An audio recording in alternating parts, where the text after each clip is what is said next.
আপনি যেহেতু বয়স অনেক, আমার মনে হয় 2টা নির্বাচনে হানা ভোটে ভোট দিয়েছেন, 3টাতে দিয়েছেন, জিয়াউর রহমানও দিয়েছেন, এরশাদ দিয়েছেন, খালেদা জিয়াও দিয়েছেন। হাঁ দিয়েছেন না দিয়েছিলেন? আমার মনে হয় হাঁ দিয়েছিলেন, যেহেতু গোপন ভোট।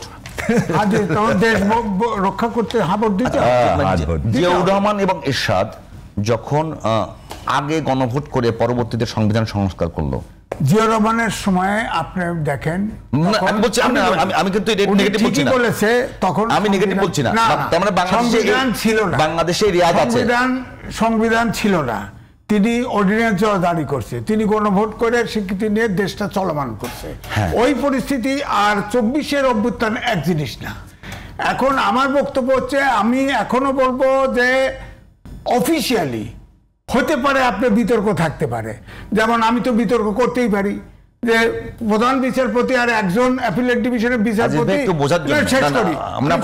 একটু শোনেন না, আপনি প্রধান বিচারপতি এবং একজন অ্যাপিলেট ডিভিশনের বিচারপতি সেনানিবাসে আশ্রয় নেয়, বাকিগুলো তো মব দিয়ে তাড়ায় দেয়। শোনেন নাই?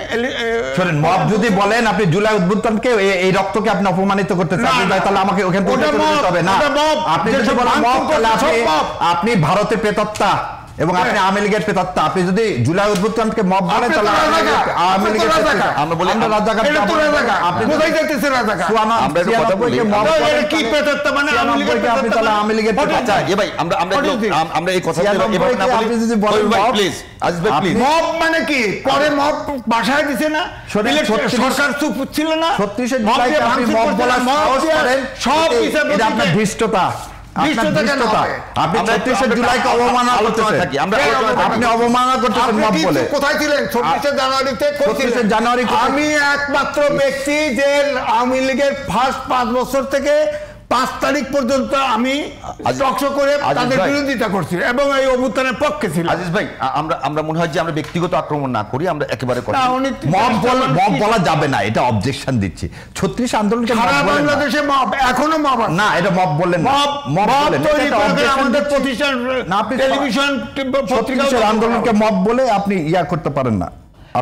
আমি যেটা বলি আজিজ ভাই, প্রশ্নতে আছি, এখন যে প্রশ্নটা উঠেছে, ব্যারিস্টার স্বাধীন মালিক বলছে যে বাংলাদেশে এখন যে জুলাই সনদ বাস্তবায়নের যে প্রক্রিয়া, সেটি আসলে একেবারে নতুন, এটা কোনো রেয়াজ নেই, আগে পৃথিবীতে এরকম অন্য কোনো দেশে হয় নাই। আগে নিয়ম অনুযায়ী সংসদে কোনো একটা আইন পাশ হবে, তারপর সেটি যদি গণভোটের প্রয়োজন হয় গণভোট পরে হবে।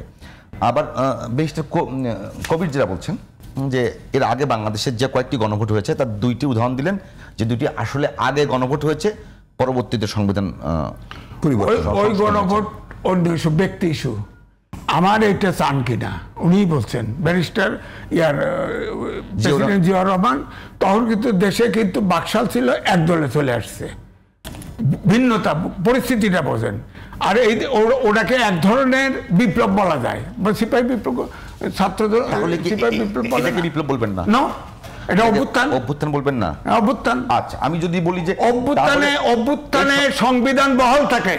এই সরকার যে নির্বাচন করছে, এই সরকার যে নির্বাচন করছে, আমি আবার বলছি নির্বাচন করছে, নির্বাচন শোনেন, ওইটা যেহেতু সাংবিধানিক সরকার, শোনেন প্রথম শোনেন সংবিধানে আছে, উনি স্বীকার করবেন প্রথম 3 মাসের নির্বাচন।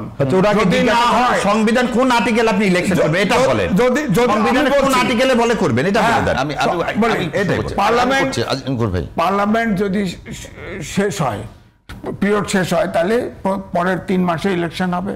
যদি তা কোনো কারণে না হয়, পরের 3 মাসে ইলেকশন হবে। 6 মাসে পার হয়ে গেছে, এটা পার হয়ে গেছে।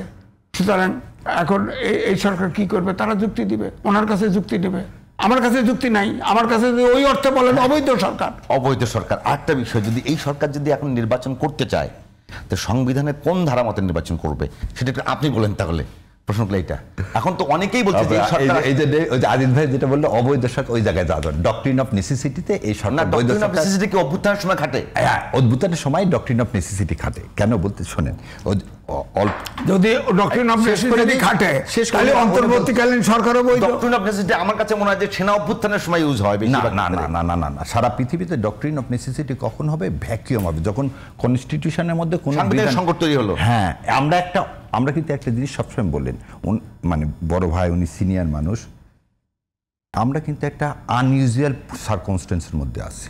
এটা কিন্তু কেউ এটা অস্বীকার করার কোনো উপায় নেই।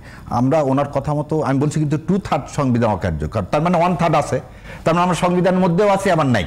তাহলে আমরা এমন একটা পরিস্থিতির মধ্যে আছি যে পরিস্থিতিটাকে আমরা বলতেছি যে ডক্ট্রিন অফ নেসেসিটি খাটিয়ে আমাদের কিছু কিছু কাজ করি। যেমন এই সংবিধানে কোনো আর্টিকেলের বলে এই ইলেকশন হবে না, তাহলে কিসের উপর ভিত্তি করে হতে হবে? এই জুলাই সনদের উপর ভিত্তি করে। তাহলে জুলাই সনদ তো আগে পাশ করাতে হবে, একদিনে কেমন সম্ভব?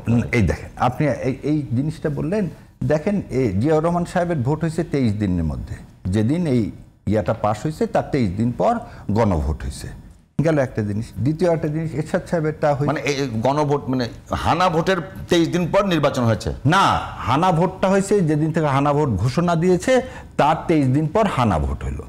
তারপরে তো 3 মাস পর, 3 মাস না ওটা 6 মাস পর পার্লামেন্ট ইলেকশন হলো। তা আমাদের আজকে কয় তারিখ ধরে নেন? 5 তারিখ। আমরা যদি ডিসেম্বরের 7 তারিখের মধ্যেও এই রেফারেন্ডাম করে ফেলে দিয়ে তারপরে যদি আমরা 7 তারিখে তফসিল ঘোষণা করে দিই, তাহলে কিন্তু আমাদের ইলেকশন আমরা ফেব্রুয়ারি 1st উইকে করতেই পারতেছি। যদি একই দিনে নির্বাচন হয়, যদি সরকার সিদ্ধান্ত দেয়, সেটা সম্ভব। হ্যাঁ, সেটা সম্ভব। এবং এটা আপনাকে বলে দিই, this proposal was made by me first. তখন যদি না নির্বাচিত হয়, না নির্বাচিত হলে আপনি আর কনস্টিটিউশন হাত দিতে পারবেন না। তাহলে এই কনস্টিটিউশনকে আপনাকে মেনে তাহলে আপনি নির্বাচন দিলেন কিভাবে? এই কথাটা বলতে সে হচ্ছে 5th অ্যামেন্ডমেন্টে চলে যেতে হবে। 5th অ্যামেন্ডমেন্টে কি করলেন? জিয়াউর রহমান যেটা বললেন, ভাই বললেন প্রোক্লামেশন দিয়ে তিনি মার্শাল ল অর্ডিন্যান্স দিয়ে কনস্টিটিউশন বাতিল করে ফেলেছিলেন। এবং তখন কিন্তু একটা জিনিস দেন, আমাদের দেশে রেগুলার ইলেকশন হয়নি কখনো। আমরা যে আজকের যে ভ্যাকুয়ামে আছি, জুলাই সনদ পাশ করা ছাড়া আপনি এই সরকারের বৈধতা দিতে পারবেন না, ইলেকশনের বৈধতা দিতে পারবেন না, এটা হচ্ছে সর্বসত্য। আর এই যে সংবিধান করতেছেন, এই সংবিধান ভারতের লিখিত বলবো না, ভারতের ক্রাফটেড সংবিধান। এই সংবিধান 5 তারিখে এই দেশের মানুষ ছুঁড়ে ফেলে দিয়েছে। কারণ ভারতীয় আধিপত্যবাদ দিয়েই গত 53 বছর একটাই তত্ত্বাবধায়কের 3টে ইলেকশন ছাড়া একটা ইলেকশন সুষ্ঠুভাবে আপনি করতে পারেননি। আজও আমার দেশের কোনো কিছু সবই পলিটিক্যালাইজডের মধ্যে আছে। সেই জন্য আমরা এমন একটা জাতি চাই যেখানে ইনসাফের ভিত্তিতে একটা সমাজ ব্যবস্থা কায়েম হোক, এবং সেই জন্য আপনাকে জুলাই সনদ পাশ করতে হবে। আপনি বলছিলেন প্রথমেই বিলাই ঘন্টা কাকে বাড়তে হবে, রাজনৈতিক দলগুলোকে রাজনৈতিক সিদ্ধান্ত নিতে হবে, তাদেরকে রাজনৈতিক সমাধান করতে হবে। সুপ্রিম কোর্টের উপর বন্দুক রেখে যেভাবে এই হাসিনা চালাইছে এটা ঠিক না। এখন যেভাবে সবাই ইউনূসের ঘাড়ে বন্দুক রাখতেছে, এটা আমার কাছে সেটা মনে হয় ঠিক হবে না।